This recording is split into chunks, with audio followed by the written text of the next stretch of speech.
Hello everyone, नमस्कार। हम सब लोग स्टडी कर रहे हैं हमारा सब्जेक्ट जनरल अवेयरनेस, जिसमें आज हम बात करेंगे फंडामेंटल ड्यूटीज से रिलेटेड टॉपिक पे। फंडामेंटल ड्यूटीज से किस तरीके के क्वेश्चन हमारी एग्जाम में बन सकता है, उस पर हम लोग समझने की कोशिश करेंगे। तो कुछ बैकग्राउंड जानने की कोशिश करते हैं।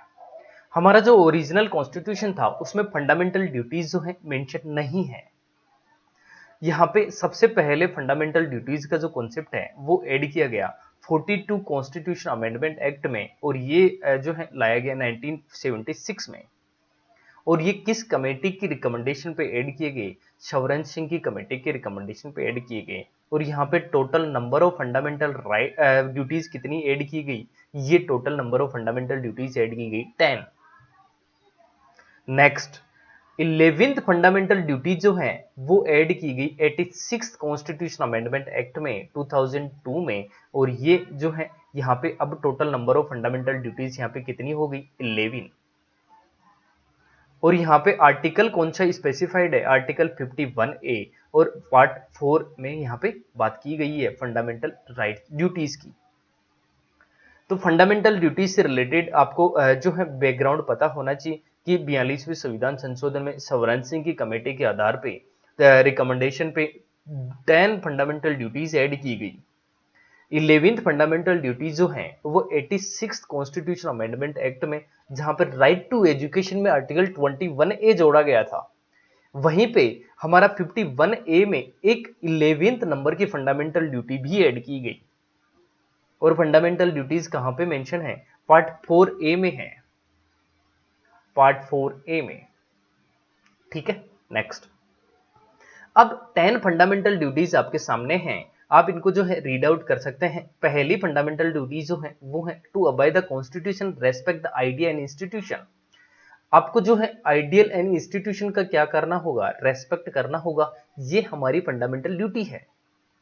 एक बार क्या स्टूडेंट क्या करते हैं, यहाँ पे इनको पढ़ के नहीं जाते, और ऑब्जेक्टिव एग्जाम में स्टेटमेंट बेस्ड में क्वेश्चन पूछ लेगा कि which one is not a fundamental duty. तो एक बेसिक आइडिया होना चाहिए कि कौन सी फंडामेंटल ड्यूटी है और कौन सी फंडामेंटल ड्यूटी नहीं है। Next, to respect the national flag and national anthem. हमें राष्ट्रीय ध्वज और राष्ट्र जो गान है उसका सम्मान करना होगा। To realise and follow the essential ideal of secularism, democracy and non violence. To preserve the culture and heritage. याद रखें, क्वेश्चन यहीं से बनता है। यहाँ पे आपको एक स्टेटमेंट में दे देगा टू प्रिजर्व द मोन्यूमेंट्स, जबकि यहाँ पे मोन्यूमेंट्स वर्ड नहीं है। तो ये लाइन जरूर याद रखें। इसके अलावा सेफ गार्ड टू प्रॉपर्टी, यहां से दो क्वेश्चन बनने की प्रोबेबिलिटी, दो लाइन से क्वेश्चन बनने की प्रोबेबिलिटी ज्यादा है।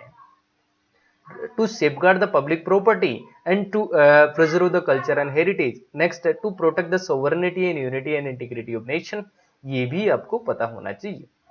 Next, to defend the country even at the cost of our life. To protect the natural resources, to avoid dowry, gambling and other social evil, to strive toward excellence in the respective sphere of the activities of the individual. ये total 10 numbers हैं जो fundamental duties में है 42वें संविधान संशोधन में शवरन सिंह की committee के आधार पर ऐड की गई। 11वीं फंडामेंटल ड्यूटीज जो है वो एजुकेशन से रिलेटेड है, जिसमें 6 to 14 ईयर के चिल्ड्रंस के लिए एजुकेशन की बात की गई है। और जो हमारी फंडामेंटल ड्यूटीज के लिए हैं ये पार्ट 4A में स्पेसिफाइड किया गया है, और यहाँ पे आर्टिकल 51A जो है इसके लिए मेंशन है। इतनी चीजें याद रह पाएगी। तो आई होप आप सबको पसंद आई होगी। मिलते हैं नेक्स्ट क्लास में एक नए टॉपिक के साथ, तब तक के लिए बाय।